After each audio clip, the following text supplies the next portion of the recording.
So in this clip, we're gonna see Piers Morgan press Trump defender Carla Sands, and honestly, she completely unravels.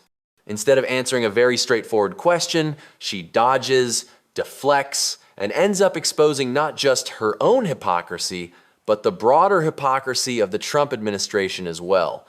It's one of those moments where the talking points just collapse in real time. If you are new here, take a second to subscribe for more videos like this. Let's watch the clip in full, and then I'll give you guys my thoughts on the other side. I want to change topic just to Greenland. We're going to be joined by a guest briefly, and I'll come to the panel for their reaction to this. Carla Sands was the US ambassador to Denmark during the first Trump administration and joins me now. Welcome to you. Many people are looking on slightly aghast at Donald Trump's rhetoric. He said yesterday the United States needs Greenland for the purpose of national security. It is vital for the Green Dome that we are building. NATO should be leading the way for us to get it. If we don't, Russia or China will. That's not going to happen. Militarily, without the vast power of the United States, much of which I built during my first term, and I'm now bringing to a new and even higher level, NATO wouldn't be an effective force or deterrent, not even close. They know, and I do, that NATO becomes far more formidable and effective with Greenland in the hands of the United States. Anything less than that is unacceptable. Thank you for your attention to this matter. He's making it pretty clear he wants to take Greenland. Do you support this? Well, Piers, I support the security and safety of the American people, and that is President Trump's main goal. He is working to make sure that you and I, if we're in the U.S., that we're safe, but also that our allies are safe and the world. Greenland is key because of many reasons. First of all, Greenland's going independent. They've said so, and they will go independent in the 21st century. I think Denmark has gaslighted them enough that they've slowed it down a little bit because they've got the Greenlanders terrified by doing a psyop on the Greenlanders, sadly. But President Trump understands he's going to install the Golden Dome. It's kind of like Israel's Iron Dome, but it involves Greenland and Alaska. They are the two pieces that are needed. Now, Greenland is going independent. President Trump will not let it fall into the hands of Russia or China. And in 2019, President Trump said to the Prime Minister, Mette Frederiksen, who is the current Prime Minister of Denmark, and she's really good for the Danish people, not so good for the Greenlanders.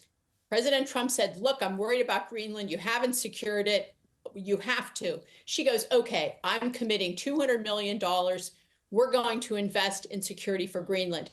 Flash forward, she invested 1%, and it wasn't for security, $2 million. The rest, she did not invest in any security for Greenland because they just don't care. They want their money to go to social welfare programs in Denmark. That is what the government takes care of because that's what the people want.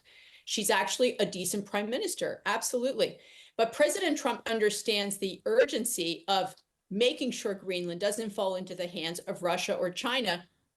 The Greenlandic politicians have said, we want to have a closer relationship with China. And they've said to me personally, if the US doesn't invest in our mining and our, infrastructure, we're going to get China to do it. So they don't understand the international ramifications. President Trump does. And when they go independent, he is not going to let them be in the hands of an adversary. And if Donald Trump just decides to take Greenland, as he's intimating he may be compelled to do in his eyes, where does that leave us with China just taking Taiwan? What would be the moral distinction between the two things? Why shouldn't China just help themselves to Taiwan? Why shouldn't Vladimir Putin say, well, this is exactly what I'm doing with Ukraine? How dare you guys in the West take the high moral ground, given the United States has just helped itself to Greenland? Well, because the despots of the world, these authoritarian figures, they see what President Trump does and they actually behave better. A strong America and a strong US president gets the world order in a better place. We had terrible leadership over the past 4 years. Vladimir Putin hasn't, with all due respect, Vladimir Putin, hang on. Putin never invaded another country. Yeah, but Putin hasn't stopped bombing Ukraine from the moment Donald Trump came to power. In fact, well, and that's a European issue. Yeah, that's a European issue. So NATO is strong because of the US. And President Trump has been asking our European allies, please increase your ability to defend your own territory. Let's not forget, that Denmark is in violation of the NATO Charter.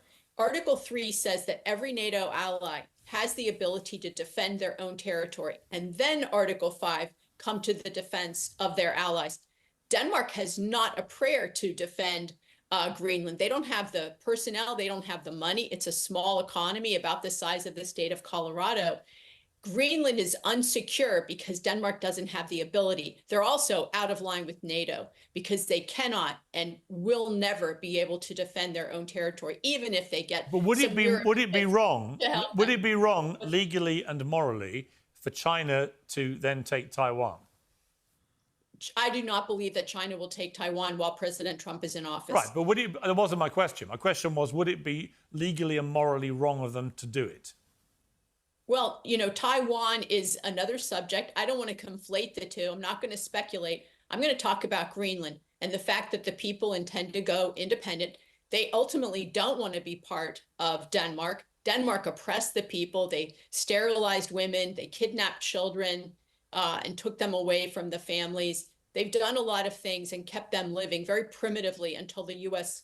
military. We occupied Greenland in the World War II time, and we actually stayed until the 90s when the Berlin Wall fell. Then all of us, our allies, which we need our allies, we love our allies, but we all took that peace dividend and stopped spending on our defense. President Trump is working as fast as he can, urging his military to build up our defenses, to, you know, rejuvenate our weapons. Okay. We're still making weapons like the 90s. China and Russia are not. They're developing very quickly. And So, as usual, Carla Sands completely embarrassed herself here. I mean, she couldn't even answer a basic, straightforward question. And the reason is simple. She doesn't have an answer that wouldn't immediately expose her hypocrisy. And I say this all the time on this channel. To be MAGA, to defend Donald Trump publicly, you basically have to give up your principles, give up consistency, and be totally okay with looking ridiculous, because sooner or later Trump will force you into a position where there's no honest defense left.